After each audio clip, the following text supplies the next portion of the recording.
Hello candidates, I am going to dictate you a passage from Progressive magazine. So please get ready for the dictation. The dictation will start after 15 seconds.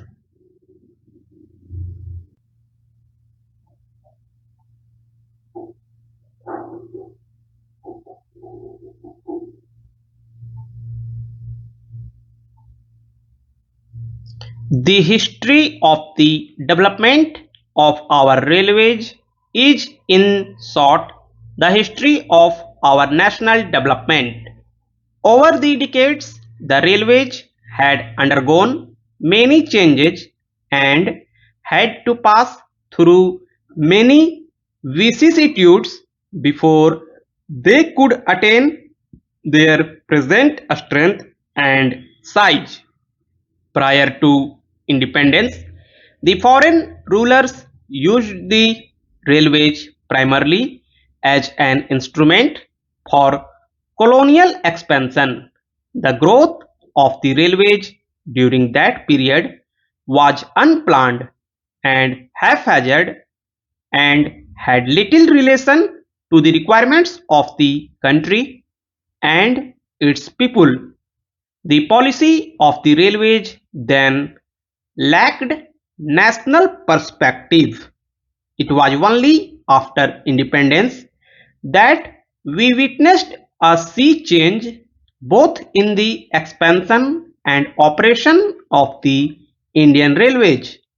They have contributed in a large measure not only to forge links between different regions but to quicken the pace of national development and social cohesion. The railways today have acquired expertise and technological skill in all fields of construction and operation.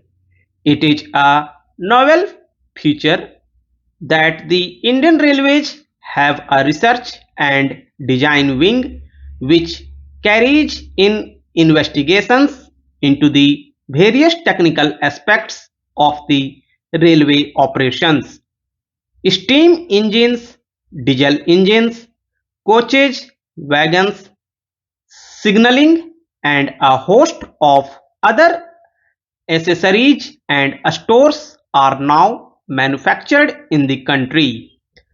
Today, the railways have a unique place in our national life.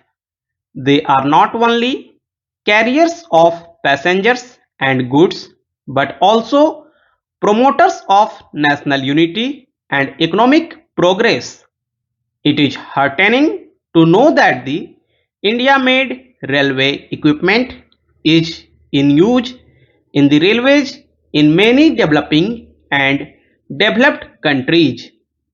This bears ample testimony to the technical advancement and expertise achieved by the Indian Railways.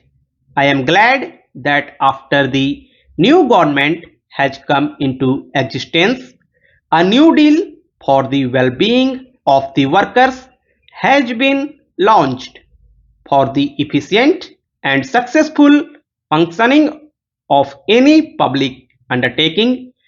Good and harmonious relationship between the management and the workers is necessary. While we are making rapid strides in scientific knowledge and technical skill, we should not fall behind in the understanding and appreciation of human values and problems.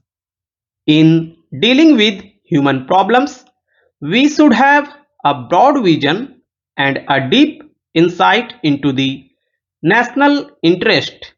We must make the workers realize that they too are contributing to the development of the country by their hard, honest, and efficient work.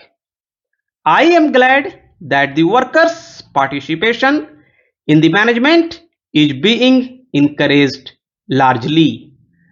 Accidents and occupational diseases are the most appalling of the tragedies of the modern industry and mining. With rapid industrialization, the hazards to human health and safety have been increasing. One can sustain economic development and better distribution only by ensuring greater safety and better health in all industries and occupations. I note with satisfaction that the government has been aware of all these obligations and has been taking steps from time to time.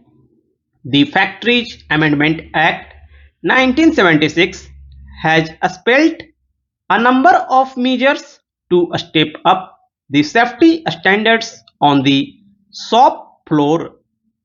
I am also given to understand that a beginning has been made to impart intensive training for the safety officers to be appointed by large undertakings. Recently, a labor laboratory was set up at the Central Labour Institute in Bombay, and it is the best of its kind in the country, meant to study the capacities of man and attempt to design machinery, equipment, and the working conditions in such a way that there will be proper man machine alignment. When I see the number of award winners, I feel happy that we have not been overwhelmed and made to feel helpless by the increasing challenges of modern industry and mining. I would like to remind you that in such endeavors we can achieve tangible results only through a participative approach.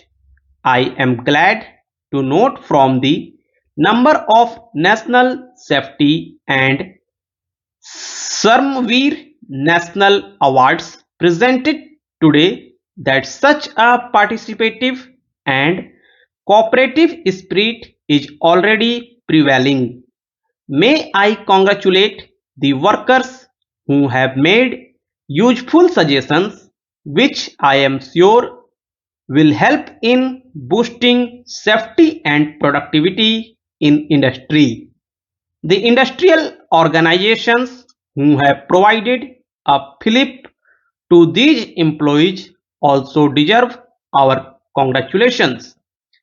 I would only appeal that we should encourage such cooperative endeavor since we have still a long way to go, considering the new processes being adopted and the new machinery being handled and the associated hazards. There is necessity for suitable advice and training to be given to the concerned workers. After all, for most of the industrial processes and machinery, there are well defined safeguards and safe procedures. All that is needed is that one should be aware of these and also scrupulously adopt them. In this context, I would suggest that every effort should be made to educate the workers and get them involved. We hear that some of the public sector undertaking are adopting a safety stewardship scheme which fulfills the above objective effectively and consequently has improved the safety records. I would strongly commend such a scheme to be tried by all managements in our industries.